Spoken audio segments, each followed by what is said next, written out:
Boa tarde, segundo ano, tudo bem? Vamos lá para mais uma aula. Terminando de corrigir todas as atividades do módulo 4, capítulo 10. Para nós, então, na próxima semana, começarmos no capítulo 11, que vai falar sobre Kant. Aqui, então, nós paramos na atividade 4. Preste atenção e vamos ver. Olha aqui como que está. Leia o trecho a seguir e responda.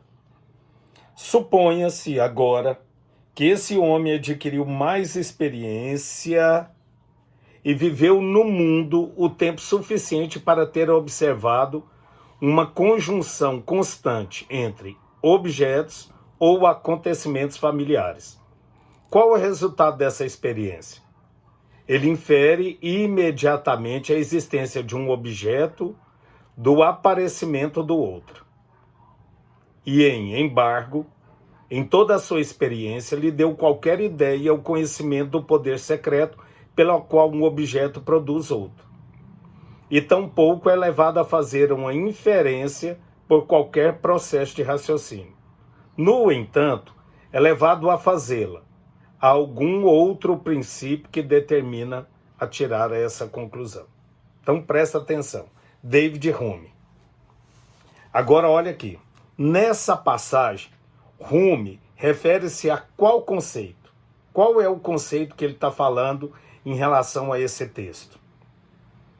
Aí ele pega assim, justifique a relevância desse conceito para a teoria do conhecimento de acordo com perspectiva empirista. Então, primeiro, nós vamos ver a que se refere e justificar a relevância desse conceito para a teoria dentro da perspectiva empirista. Olha lá, a resposta melhor seria a seguinte. Hume, ele está referindo ao conceito de hábito. Por isso que lá atrás eu dei uma paradinha no texto. Ele contrapõe-se à noção de causalidade, pedra fundamental da teoria do conhecimento. Segundo o filósofo, não há qualquer princípio racional, senão o hábito que cria um anexo de causa e efeito entre eventos sucessivos. Muita atenção, eu peço que vocês sempre voltem, porque essa é a melhor resposta que tem. E aí daí você vai ver que fica bem tranquilo. Olha aí agora no aprofundar na atividade 1. Considerando as primeiras linhas de meditação sobre a filosofia primeira de René Descartes. Há algum tempo dei-me conta de que, desde meus primeiros anos, recebe muitas falsas opiniões por verdadeiras e de que aquilo que depois eu fundei sobre princípios tão mal assegurados deveria ser apenas muito duvidoso e incerto. De modo que era preciso tentar seriamente, uma vez em minha vida, desfazer-me de todas as opiniões que recebera até então em minha crença e começar tudo novamente, desde os fundamentos, se eu quisesse estabelecer alguma coisa de firme e de constante nas ciências.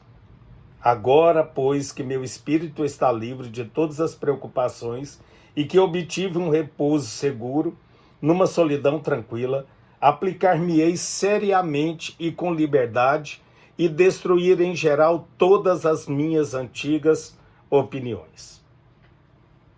É correto afirmar sobre a teoria do conhecimento cartesiana que...